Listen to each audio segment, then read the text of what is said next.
Ngayong araw guys, birthday nga pala ng bunso naming kapatid, kaya magluluto tayo ng paborito niyang lechon manok. Tara, samahan niyo ako.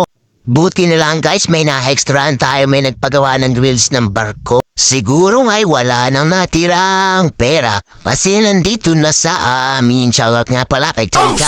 Pupunta na tayo ng palengke para bumili ng manok.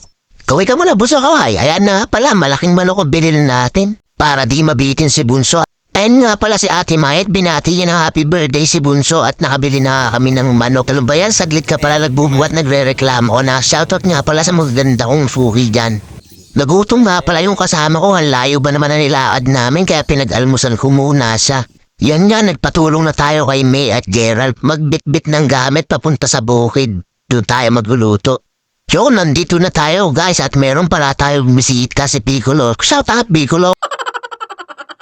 Binabala natin ang mga gamit, yun nga pala puhuwa tayo ng kawayan para may pantuhog tayo sa mga manok. Hindi na tayo nagpaalam sa may-ari kasi baka hindi tayo payagan, bayaan mo na yung puno magsabi na kumuha tayo ng kawayan sa kanya. Hindi naman ganun kalaki yung kinuha natin. Yan nga pala si Mo, yung kaibigan ko.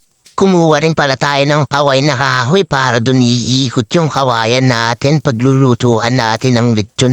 Sipag naman. At yan na nga, hinugasan na ni nanay ang manok para mamarinate na natin habang naggagawa ako ng pagtutusukan natin ng diditsyonan.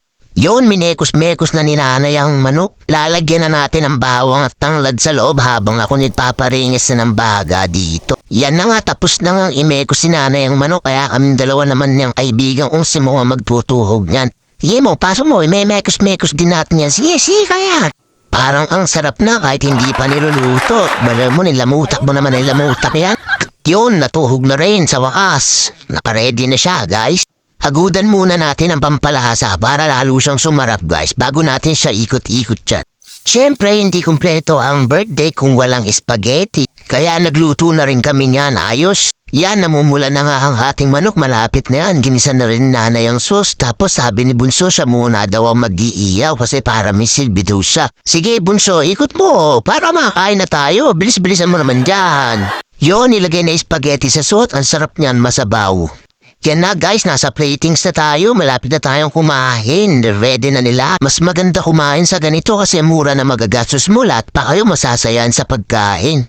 Kesa kumain kami sa fast food, tatlo lang kami makakakain. Eto, buong pamilya na namin nakakain. Eto, kasama pa yung mga kaibigan. Yon, luto na yung manok. Guys, pwede na natin ilagay dun sa platings namin. Let's go!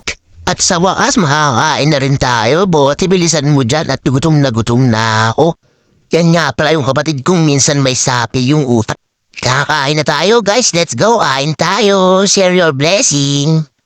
Yan guys, puro kamay lang makikita nyo, parang mga talangkayang mga yan, nahihiya sila sa video, kaya ganyan ang video natin. Salamat nga pala sa mga nanood, nasayang ko na naman ang araw nyo. Lagi nyong tatandaan guys, ang buhay ay weather lang, mas piliin nyo maging masaya kaysa isipin lagi ang problema. Salamat guys! Sana pakilike naman and share yung video ko guys, salamat!